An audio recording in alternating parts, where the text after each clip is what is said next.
தென்னிந்திரிய பகுதியில் கர்நாடக மாநிலமாக தற்போது உள்ள இடத்தில் ஒரு பக்தரின் வாழ்க்கையில் நிகழ்ந்த ஒரு அழகான சம்பவம் எனக்கு நினைவுக்கு வருகிறது. அந்த பக்தருக்கு வயது முதிர்ந்த தாய் இருந்தார். அவரது தாய் தன் குழந்தைகளை வளர்த்து அவர்களை உயர்வடைய செய்வதிலேயே தன் வாழ்நாள் முழுவதையும் அர்ப்பணித்திருந்தார். வீடியோவை சப்ஸ்கிரைப் பண்ணிட்டு பாருங்க. அவர் தனக்கென்று எதையும் கேட்டதில்லை.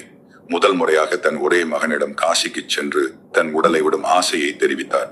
இந்த ஒரு விஷயத்தை எனக்கு தயவு செய்து நிறைவேற்றி கொடு என்று அவர் வேண்டினார்.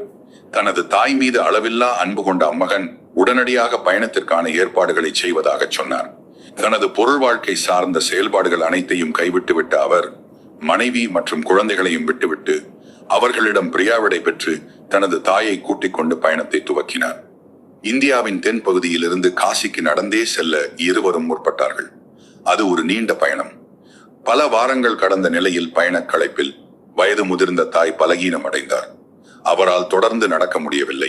ஆகவே அந்த பக்தர் தனது தாயை தோளில் தூக்கி கொண்டு நடக்க துவங்கினார். தனது முழு பலமும் தீரும் நிலையிலும் கூட நடந்து கொண்டிருந்த அவரிடம் தனது தாயின் ஆசையை என்ன விலை கொடுத்தாவது பூர்த்தி செய்துவிட வேண்டும் என்ற முனைப்பு இருந்தது. அந்த நீண்ட பயணத்தில் ஒரு காட்டு வழியில் பயணிக்க நேர்கையில் அங்கே ஒரு மணியோசையை கேட்டார். அந்த அத்துவான காட்டிற்குள் அப்படி ஒரு மணியோசை கேட்பது ஒரு இசைவான விஷயம்தானே. யார் மாட்டு வண்டியில் வருவது என்று அவர் பார்த்தபோது ஒற்றை மாடு பூட்டப்பட்ட மாட்டு வண்டி என தெரிந்தது. பொதுவாக ஒற்றை மாடு பூட்டப்படும் வண்டிகள் உள்ளூர் தேவைகளுக்காக பயன்படுத்தப்படக்கூடியவை.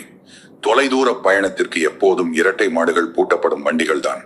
ஆனால் அந்த காட்டின் அடர்ந்த மைய பகுதியில் ஒரு ஒற்றை மாடு பூட்டப்பட்ட வண்டி வந்து கொண்டிருந்தது. தனது தாயை தோளில் சுமந்து சென்று கொண்டிருந்த இந்த மனிதனின் அருகில் அந்த மாட்டு வண்டி நின்றது. உள்ளே ஏறுங்கள் என்றார் மாட்டு வண்டி ஓட்டுநர். ஏறிக்கொண்டனர். தனது தாயை வண்டியின் உள்ளே பத்திரமாக அமர வைத்தார் மகன். வண்டி நகரத் துவங்கியது. தனது தாயை வண்டியில் கூட்டிச் செல்வது குறித்து மகிழ்ச்சியுற்ற மகன் சிறிது நேரத்திற்கு பின் ஒரு விஷயத்தை கவனித்தார். வழக்கமாக மாட்டு வண்டிகளில் செல்லும் போது பாதையில் மேடு பள்ளங்களில் ஏற்படும் அதிர்வுகள் ஏதும் உணரப்படவில்லை என்பதை உணர்ந்தார். பொதுவாக மாடு வண்டிகளில் மேடு பள்ளங்களில் போகும்போது அதன் அதிர்வுகளை தாங்குவதற்கான சஸ்பென்ஷன் ஏதும் இருக்காது. ஆனால் இந்த வண்டியோ மிதப்பது போல இருந்தது. வண்டியின் சக்கரத்தை கவனித்த போது அவை சுழலவில்லை. பின் அவர் காளையினை பார்த்தார். அது கால் மடக்கி அமர்ந்தவாறு இருந்தது. ஆனாலும் வண்டி சென்று கொண்டிருந்தது. பின் அவர் ஓட்டுநரை பார்த்தார். அங்கு முகமில்லாத ஒரு மேலாடை மட்டுமே இருந்தது. அது வெறுமையான முகம். அந்த ஆடைக்குள் ஒன்றுமில்லை. அவர் தனது தாயை பார்த்தார். அவர் பிரகாசமாய் ஜொலித்துக் கொண்டிருந்தார். அவரது தாய் உடனே எழுந்து உட்கார்ந்து, நாம் வந்து சேர்ந்து விட்டோம். அவர் இங்குதான் இருக்கிறார். நான் போகும் நேரம் வந்துவிட்டது என்று சொல்லி தனது உடலை அங்கேயே துறந்தார். காலம், இடம் என்ற தன்மைகளில் சிக்கிக் கொள்கிறார்கள்.